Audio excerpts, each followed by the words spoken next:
एक तरफ कोरोना की रफ्तार चरम पर है और ऐसा कोई दिन नहीं जब कोरोना संक्रमण के कारण हुई मौत से किसी अस्पताल या घर से जनाजा ना निकल रहा हो। सरकार द्वारा सख्ती से लॉकडाउन का पालन करने के निर्देश दिए जा रहे हैं। 2 गज की दूरी का पाठ पढ़ाया जा रहा है, लेकिन उत्तर प्रदेश सरकार ने अब जो आदेश पारित किया है वो बेहद ही हैरान कर देने वाला है, क्योंकि इससे कोरोना संक्रमण का खतरा भी बढ़ सकता है।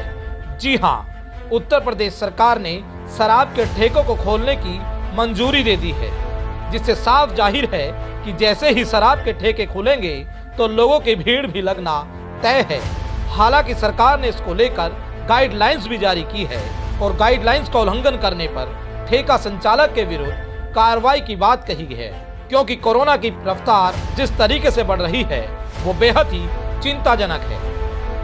दरअसल कोरोना की पहली लहर के वक्त जब शराब के ठेकों को खोलने की मंजूरी दी गई थी तो उस वक्त ठेकों पर जो भीड़ नजर आई वो बेहद ही डरावनी थी, जिसमें सोशल डिस्टेंसिंग की जमकर धज्जियां उड़ाई गई थी।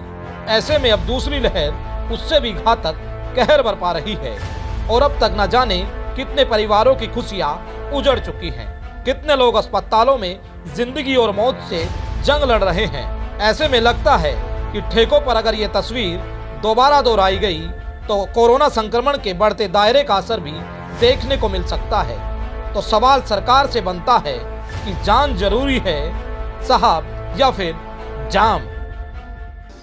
सरकार के आदेश के बाद एक बार फिर 3 दिन बाद शराब के ठेके हैं उनको खोल दिया गया है।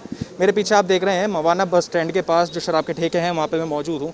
देसी सरकारी शराब का ठेका है। कोरोना की किस तरीके से यहाँ पे धज्जियाँ उड़ाई जा रही हैं कोरोना के गाइडलाइंस की, वो आप देख रहे हैं। ज़रूर लिखा हुआ है 2 गज की दूरी, मास्क है ज़रूरी। ऐसे में ना तो गज की दूरी दिखाई दे रही है, मास्क ज़रूर है, लेकिन शराब पीना भी ज़रूरी है साहब, जाम छलकाना भी ज़रूरी है। चाहे जान आफत में आ जाए लेकिन जाम छलकाना ज़रूरी है। एक अंग्रेजी शराब की दुकान है, यहाँ पे भी लगातार लोगों की भीड़ बढ़ती चली जा रही है। आज सुबह से ही यहाँ पे भीड़ इस कदर है, टूटने का नाम नहीं ले रही है। पहली सरकार के आदेश जो ये हैं ठेके खोलने के, उसके बाद पब्लिक सुबह से ही शराब के ठेकों पर उमड़नी शुरू हो गई है। लेकिन साहब, क्या ये एक बड़ी लापरवाही नहीं है? क्योंकि सरकार ने जो पहले लापरवाही करी थी पंचायत चुनाव कराकर, उसका नतीजा ये हुआ कि लगातार केस बढ़ते चले गए। लेकिन अब शराब के ठेके बंद कर दिए गए कोरोना के बढ़ते केसेस को देखते हुए, लेकिन एक बार फिर ये खोल दिए गए हैं। माना गया है कि शराब से सबसे ज़्यादा वर्चस्व निकलता है, लेकिन इसका मतलब ये नहीं कि लोगों की जान को आफत में डाल दिया जाए। कोरोना की गाइडलाइंस को पालन नहीं किया जा रहा। मेरठ में सोमवार की अगर हम बात करें तो 2190 केस सामने आए थे, जो एक बेहद ही डरा देने वाला आंकड़ा है।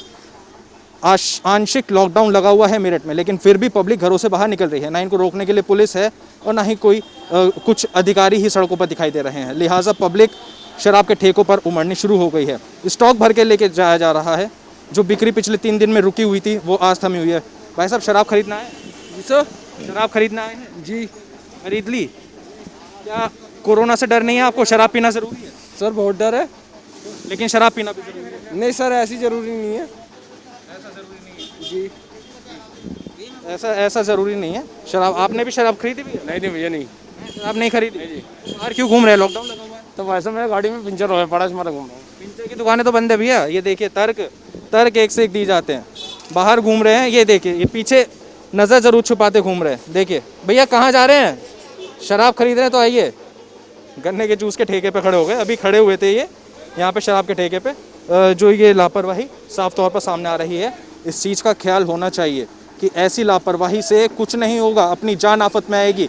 याद रखिए, अभी भी अस्पतालों में बेड नहीं है, ऑक्सीजन बेड की कमी है, ऑक्सीजन सिलेंडर की कमी है।